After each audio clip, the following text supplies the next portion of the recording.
जया चलो तैयार हो, हमें तुम्हारी माँ के पास जाना है। तुम्हारे पिताजी का देहांत हो गया, मुझे अभी अभी पता चला है। चलो जल्दी। जी मुझे पता है, पिताजी का देहांत हो गया है, लेकिन मेरा मन वहाँ जाने का बिल्कुल भी नहीं है। यहाँ मैं एसी की ठंडी हवा में रहती हूँ और वहाँ माँ के घर एक पंखा भी ठीक से नहीं चलता है।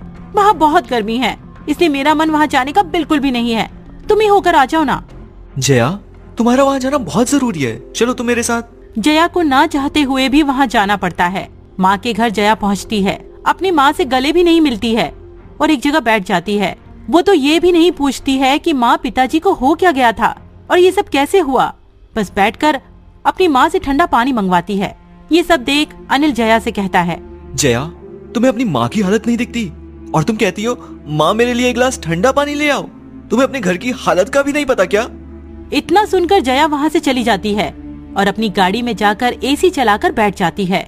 फिर अनिल अपनी सासू माँ जी से कहता है, माँ जी ये सब कैसे हो गया और पिताजी हमें छोड़कर कैसे चले गए?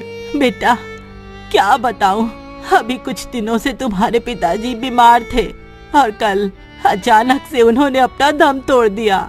इतना कहकर जया की माँ की आंखों में आंसू आ जाते हैं और वो रोने लगती हैं। अनिल जया की माँ को गले लगा लेता है और कहता है, माँ जी आप चिंता मत करो, मैं आपके पास आता जाता रहूंगा। अगर आप चाहो तो मेरे साथ मेरे घर चलो।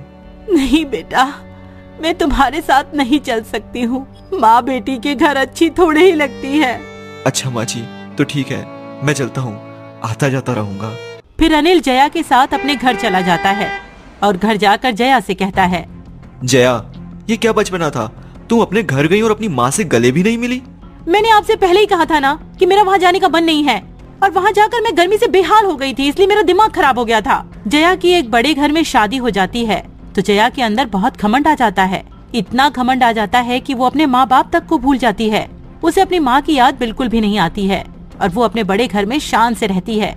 फिर ऐसे ही समय बीतता जाता है। पूरा 1 साल बीत गया होता है। जमींदार जया की माँ के घर अपने पैसे लेने आता है, लेकिन जया की माँ सुधा के पास पैसे नहीं होते हैं और उनके दामाद अनिल ने अभी तक पैसे नहीं लौटाए थे। पैसे न देने के कारण जया की माँ सुधा को घर से बाहर निकाल दिया जाता है और वो अकेली भटकती हुई घूमती रहती है, लेकिन अपनी बेटी जया के घर नहीं जाती है।